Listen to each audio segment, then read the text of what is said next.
ఎమ్మెల్యేల అనర్హత పిటిషన్లపై విచారణ కీలక ఘట్టానికి చేరుకుంది. పిటిషన్లోని ప్రతివాదుల లాయర్లతో ఎమ్మెల్యేలు క్రాస్ ఎగ్జామినేషన్ ఈరోజు జరిగింది. స్పీకర్ ప్రసాద్ స్వయంగా ఈ విచారణని పర్యవేక్షించారు.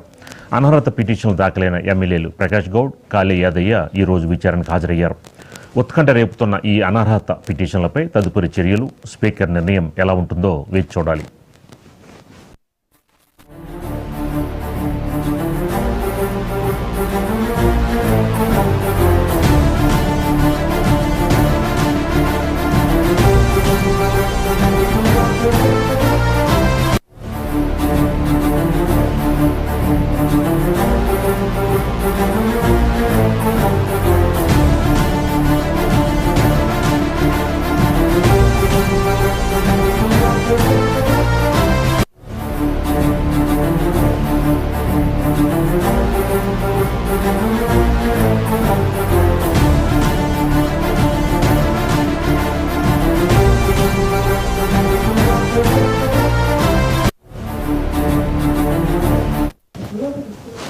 ఎమ్మెల్యేల అనర్హత పిటిషన్లపై విచారణ కీలక ఘట్టానికి చేరుకుంది. పిటిషన్లోని ప్రతివాదుల లాయర్లతో ఎమ్మెల్యేల క్రాస్ ఎగ్జామినేషన్ ఈరోజు జరిగింది. ఈ అంశానికి సంబంధించి మనకు మరింత సమాచారం మా కరెస్పాండెంట్ రామనరేష్ అందిస్తారు. రామనరేష్, ఏంటి మొత్తానికి విచారణకు సంబంధించి ఈ యొక్క ఫిరాయింపు ఎమ్మెల్యేలది ఏంటి షెడ్యూల్ విడుదలైనట్టుంది? ఈ రోజు ఎవరెవరు?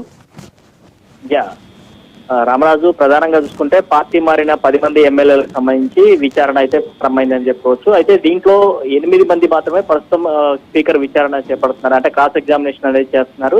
మిగతా ఇద్దరికి సంబంధించి వివరణ, అంటే స్పీకర్ కి వివరణ ఇవ్వకపోవడంతో వారు కొంత సమయం కోరిన నేపథ్యంలో వారిని మినహాయించేసి మిగతా 8 మందికి సంబంధించి ఒక షెడ్యూల్ అయితే ఇవ్వడం జరిగింది. ఈ రోజు 4 ఎమ్మెల్యేలకు సంబంధించి విచారణ క్రాస్ ఎగ్జామినేషన్ అయితే జరుగుతుంది. ఉదయం నుంచి కూడా దీనికి సంబంధించి ఉదయం 11 గంటలకు కాళే యాదయ్య, అదేవిధంగా కృష్ణమోహన్, అదేవిధంగా వీళ్ళ 4కి సంబంధించి ఈ రోజు విచారణ చేపడుతున్న పరిస్థితి ఉంది. అదేవిధంగా ఇటు ఎవరైతే ప్రతివాదులుగా బీఆర్ఎస్ పార్టీకి సంబంధించిన ఎమ్మెల్యేలు ఉన్నారో వాళ్ళని కూడా పిలవడం జరిగింది. ఇటు ప్రతివాదులుగా బీఆర్ఎస్ పార్టీకి సంబంధించి చింతా ప్రభాకర్, అదేవిధంగా ఇటు కల్వకుంట్ల సంజయ్, అదేవిధంగా ఇటు పల్లా రాజేశ్వర రెడ్డి, వీళ్ళంతా కూడా రావడం జరిగింది.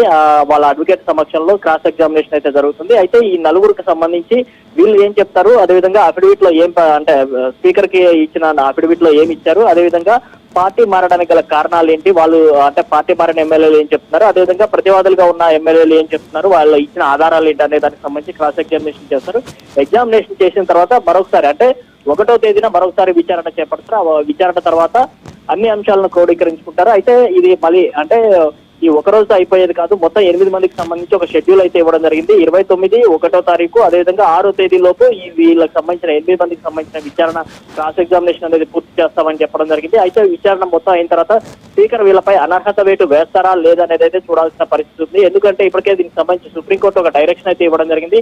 పార్టీ మారిన ఎమ్మెల్యేలకు సంబంధించి స్పీకర్ నిర్ణయం తీసుకోవాలి 3 నెలల సమయంలో అని చెప్పేసి గడువు ఇచ్చిన నేపథ్యంలో ఇప్పుడు స్పీకర్ దీనికి సంబంధించి ఇప్పటికే వీళ్ళ వివరణ కోరడం జరిగింది. వివరణ ఇచ్చిన తర్వాత అఫిడవిట్ రూపంలో తీసుకున్న తర్వాత వీళ్ళకి సంబంధించి క్రాస్ ఎగ్జామినేషన్, అంటే పార్టీ మారారని చెప్పేసి ఎవరైతే కంప్లైంట్ చేసిన ఎమ్మెల్యేలు చెప్తున్నారో, మరోవైపు ఫిరాయించిన ఎమ్మెల్యేలు మాత్రం మేము పార్టీ మారలేదు, టెక్నికల్ గా బీఆర్ఎస్ లోనే ఉన్నామని చెప్తారు. ఈ రెండింటికి సంబంధించి క్రాస్ ఎగ్జామినేషన్ జరుగుతుంది. క్రాస్ ఎగ్జామినేషన్ లో మొత్తం వివరాలు, అటు పార్టీ మారిన ఎమ్మెల్యేలు, ఇటు కంప్లైంట్ చేసిన ఎమ్మెల్యేలు, ఇద్దరికి సంబంధించిన వాదనలు విన్న తర్వాత దీనికి సంబంధించి ఏ నిర్ణయం తీసుకోవాలనేది స్పీకర్ త్వరలో ప్రకటించే అవకాశం అయితే ఉంది. ప్రస్తుతం ఈ రోజు మాత్రం 4 ఎమ్మెల్యేలకు సంబంధించి విచారణ క్రాస్ ఎగ్జామినేషన్ అయితే జరుగుతుందని చెప్పుకోవచ్చు.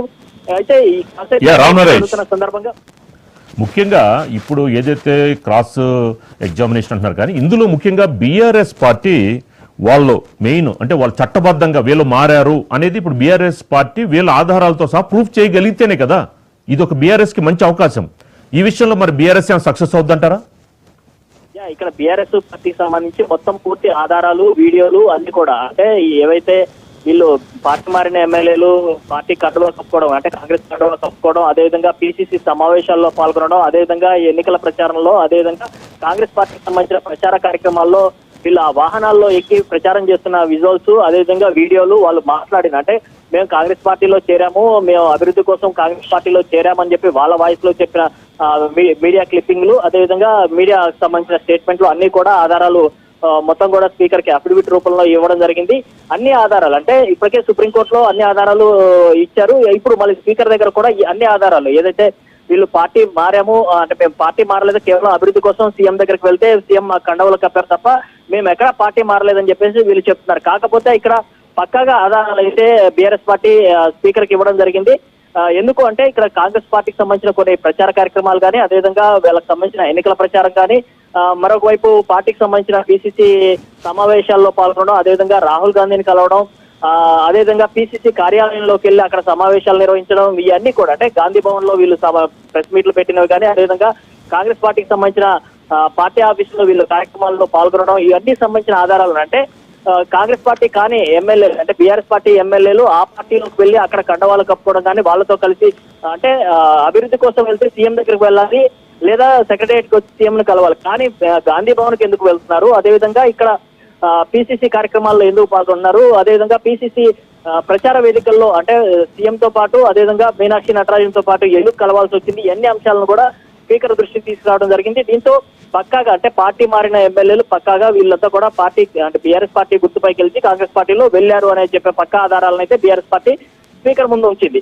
అయితే ఇప్పుడు స్పీకర్ ఏ నిర్ణయం తీసుకుంటారనేది చూడాలి. ఎందుకంటే ఇప్పటి వరకు వీళ్ళు వివరణ పార్టీ మారిన ఎమ్మెల్యేలు ఎవరైతే ఉన్నారో పార్టీ మారలేదు, టెక్నికల్ గా మేము బీఆర్ఎస్ పార్టీలోనే ఉన్నామని చెప్తున్నప్పటికీ ఆధారాలు మాత్రం పక్కాగా బీఆర్ఎస్ పార్టీ చూపిస్తుంది. ఇప్పటికే సుప్రీంకోర్టులో అవే చూపించింది, స్పీకర్ దగ్గర కూడా అవే పెడుతున్నారు. కాబట్టి పక్కాగా దీనిపై ఒక నిర్ణయం అయితే స్పీకర్ తీసుకునే అవకాశాలు ఉన్నాయి. మొత్తంగా చూసుకుంటే ఇప్పుడు పార్టీ మారిన ఎమ్మెల్యేల పరిస్థితి అటు ముందుకు వెళ్ళలేరు, వెనక్కి రాలేము అన్న పరిస్థితి అయితే ఉంది. దీంతో స్పీకర్ వీళ్ళపై వేటు వేసే అవకాశాలే ఎక్కువగా ఉన్నట్టుగా అయితే మనకు సమాచారం ఉంది. రాదు. Right, thank you Ram Naresh.